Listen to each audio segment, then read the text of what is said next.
लोहरदगा और लातेहार जिलों में चला। 8 से 25 फरवरी तीनों जिले नक्सलवाद से मुक्त हो गए। 2022 में चला ऑपरेशन थंडरस्टॉर्म, झारखंड के सरायकेला, पश्चिमी सिंहभूम और खूंटी जिले में 1 से 3 सितंबर 22 में चला। ऑपरेशन भीमबंध मुंगेर जिले के जून व जुलाई 22 में चला। ऑपरेशन चक्रबांधा बिहार के गया और औरंगाबाद जिलों में 22 में चला और ये सारे एरिया मान्यवर इससे मुक्त हो गए। मान्यवर, एक ऑपरेशन की ओर मैं विशेष ध्यान दिलाना चाहता हूं सदन का।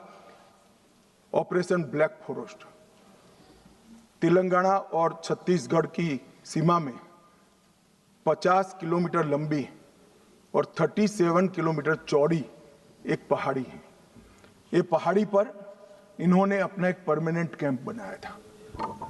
5 साल लड़ सके इतना असला, इतने हथियार, सोलार से वहां लाइट की व्यवस्थाएं, ढेर सारी आईडी बनाने की फैक्ट्रियां और 5 साल का अनाज वहां पर भरा था। 400 से 500 कैडर वहां पर एकत्रित थे। और मान्यवर, मैं आज बड़े संवेदनशीलता के साथ कहना चाहता हूं कि बहुत गर्मी थी मान्यवर। 45 डिग्री टेम्परेचर पहाड़ पर था। पत्थर 10 बजते बजते गर्म हो जाता था। शरीर में से 2 लीटर 3 लीटर पसीना बह जाता था। हम जवान को पीने के लिए रेशनिंग में 300 ग्राम पानी देते थे।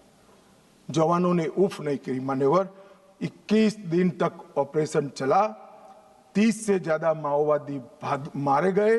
बाकी सारे नीचे उतरते ही पुलिस के साथ मुठभेड़ों में मारे गए या सरेंडर किए और ये पूरा असला हमने जब्त कर लिया। इसी ने महाराष्ट्र, छत्तीसगढ़ मतलब बस्तर और तेलंगाना में माओवादी आंदोलन का अंत कर। मैं आज भी बड़ी विनम्रता के साथ और बड़े भाव के साथ सीए बोलता, सुनिए ना, आगे सुनिए ना। वही मान्यवर, बड़ी विनम्रता के साथ और बड़ी संवेदनशीलता के साथ कोबरा, सीआरपीएफ, डीआरजी और छत्तीसगढ़ पुलिस को मन पूर्वक इस सदन में सैल्यूट करना चाहता हूं। मान्यवर, इन्होंने अमानवीय धैर्य का उपयोग कर इनके किले को तोड़ा है। वैसे ये कह रहे हैं ग्रेहाम का भी रोल है, मगर हमें तेलंगाना सरकार ने ऊपर आने से ना बोल दी थी कि हम ऊपर नहीं आएंगे, ये नीचे आएंगे तो हम इनको रोकेंगे। इसके लिए धन्यवाद। जो नीचे आए इसको रोका है, ऊपर नहीं आए मान्यवर। और ये आज जो 2024 की इनकी मुख्य कैडर है मान्यवर, इसकी स्थिति आज मैं बताना चाहता हूं। सेंट्रल कमेटी मेंबर और पोलिट ब्यूरो मेंबर 2024 की शुरुआत में कुल 21 थे। मेरी बात ध्यान से सुनिएगा, ये इनकी पार्टी का केंद्रीय नेतृत्व है। 21 थे, 1 पकड़ा गया है, 7 सरेंडर हुए हैं, 12 मारे गए हैं और 1 फरार है। उसके साथ भी वार्ता चल रही है। मुझे लगता है वो भी जल्दी सरेंडर कर देंगे। तो 21 के 21 सेंट्रल कमिटी मेंबर और पोलिट ब्यूरो मेंबर समाप्त हो चुके हैं और केंद्रीय व्यवस्था उनकी टूट चुकी। दंडकार्यालय में 27 स्टेट कमेटी थी, 27 की स्टेट कमेटी थी।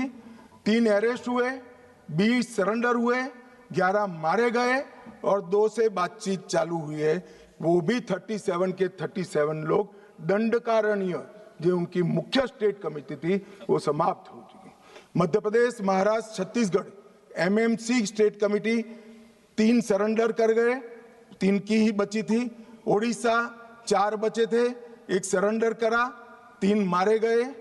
ओएससी ओडिशा 5 सरेंडर करे, 5 मारे गए, 10 ही थे। डिस्टर्ब रीजन ब्यूरो अरेस्ट 1 हुआ, 3 मारे गए, 1 फरार है। खाली मान्यवर 1 ही फरार है, तो 6 के 6 हो गए। और तेलंगाना में 6 सरेंडर हो गए, 3 मारे गए, 1 भी नहीं बचा है। तो उनकी पोलिट ब्यूरो मेंबर और सीएमसी ये पूरा समाप्त हो चुका है। और हमने लक्ष्य किया था कि 31 मार्च को नक्सल मुक्त करेंगे।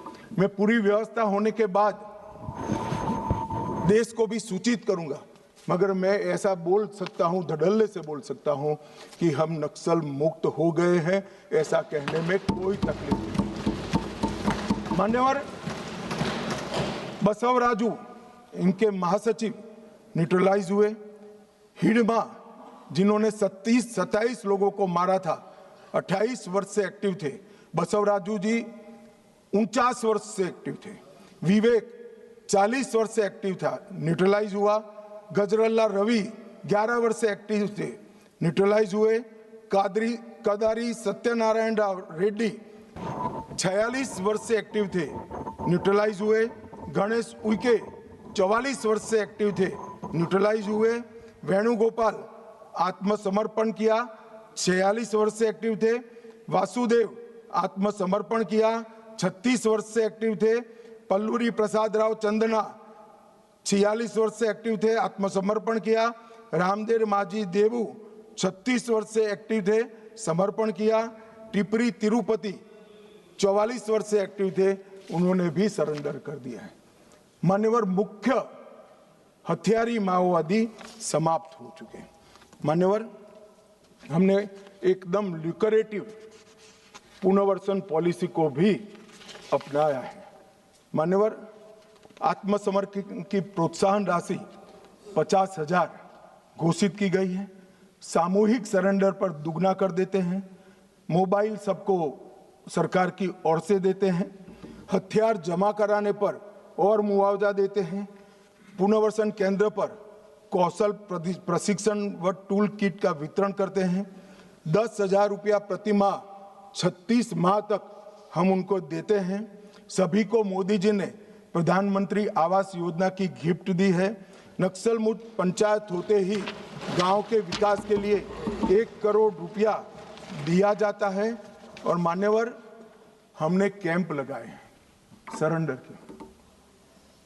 मैं आज इस सदन को बड़े संवेदनशीलता के साथ बताना चाहता हूं, मैं गया हूं वो कैंपों में। मान्यवर कई सारी स्वयंसेवी संस्थाएं वो कैंप में सालों तक हथियार लेकर घूमने वाले नक्सलियों को सामान्य मानवीय नागरिक बनाने का प्रयास करें। वहां जाते हैं साहब, आंख में आंसू हो जाए ऐसे दृश्य खड़े होते हैं। किसी नक्सली बच्ची को नेल पॉलिश देते हैं तो लगाते लगाते रो पड़ती है। इसके ट्यूटर उसको पूछते हैं क्यों रो रही हो, कि पहली बार मैंने जीवन में नेल पॉलिश लगाया है। 7 साल की थी, ये मुझे उठा ले गए, तब से पैंट शर्ट और बूट में घूम रही हूं, मैंने जीवन को कभी देखा नहीं। मान्यवर लिपस्टिक लगाते लगाते वो रो पड़ते। मेहंदी हाथ में लगती है, उनकी खुशी का कोई ठिकाना नहीं रहता। वहां पर बस्तर में मान्यवर साप्ताहिक बाजार लगते हैं, उनके माँ बाप को मिलने के लिए ले जाते हैं। खुद तो माँ बाप के आशीर्वाद लेते हैं और नए जीवन की आशीर्वाद मांगते हैं। कुछ लोग माँ बाप को पीटने लगते हैं, क्यों दे दिया हमने नक्सलियों को, हमारा जीवन बर्बाद कर दिया। 25-25, 30-30 साल तक न पढ़े न लिखे, निरक्षर रहे, खाना नहीं मिला, पशुओं की तरह दौड़ते रहे, ना रात देखा ना दिन देखा, पूरा जीवन इनका तबाह हो गया। और जिसको भी ये नक्सलवादी हिंसा अन्याय का सामना लगती है, मेरे सबसे करबद्ध निवेदन है, एक कैंप में जाकर 2 रात बिताइए, आपको मालूम पड़ेगा ये नक्सलवादियों ने क्या किया। और यहां बैठकर फैशनेबल तरीके से इनका पक्ष लेना, कि इनकी सुनो, इनसे चर्चा करो, बहुत सरल है किसी के पास जवाब? ये 15,000 बच्चों का जीवन बर्बाद कर दिए, कौन जिम्मेदार है किसी के पास जवाब? क्या सारे बुद्धिजीवी अर्बन नक्सल जाकर देखिए कैंप में आपने क्या किया है। आप तो इसी चैम्बर में बैठकर कोर्ट के प्रोटेक्शन के अंदर आर्टिकल लिखते रहते हैं, वहां जीवन के जीवन उजड़ गए हैं और किसी को परवाह नहीं है। अपने आप को ह्यूमन राइट का चैंपियन मानते हैं। मैं पूछना चाहता हूं, 32 साल की आयु तक मेहंदी न लगाने वाली बच्ची के ह्यूमन राइट का कौन चिंता करेगा? मान्यवर उसकी चिंता नरेंद्र मोदी करेंगे और कोई।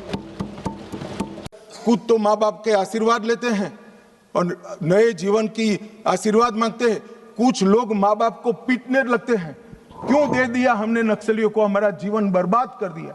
25-25, 30-30 साल तक न पढ़े न लिखे, निरक्षर रहे, खाना नहीं मिला, पशुओं की तरह दौड़ते रहे, ना रात देखा ना दिन देखा, पूरा जीवन ही इनका तबाह हो गया।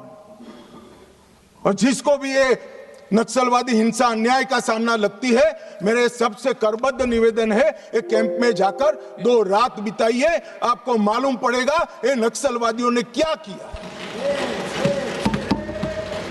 और यहां बैठकर फैशनेबल तरीके से इनका पक्ष लेना, कि इनकी सुनो, इनसे चर्चा करो, बहुत सरल है किसी के पास जवाब? ये 15,000 बच्चों का जीवन बर्बाद कर दिए, कौन जिम्मेदार है किसी के पास जवाब? क्या सारे बुद्धिजीवी अर्बन नक्सल जाकर देखिए कैंप में आपने क्या किया है। आप तो इसी चैम्बर में बैठकर कोर्ट के प्रोटेक्शन के अंदर आर्टिकल लिखते रहते हैं, वहां जीवन के जीवन उजड़ गए हैं और किसी को परवाह नहीं है। अपने आप को ह्यूमन राइट का चैंपियन मानते हैं। मैं पूछना चाहता हूं, 32 साल की आयु तक मेहंदी न लगाने वाली बच्ची के ह्यूमन राइट का कौन चिंता करेगा? मान्यवर, उसकी चिंता नरेंद्र मोदी करेंगे और कोई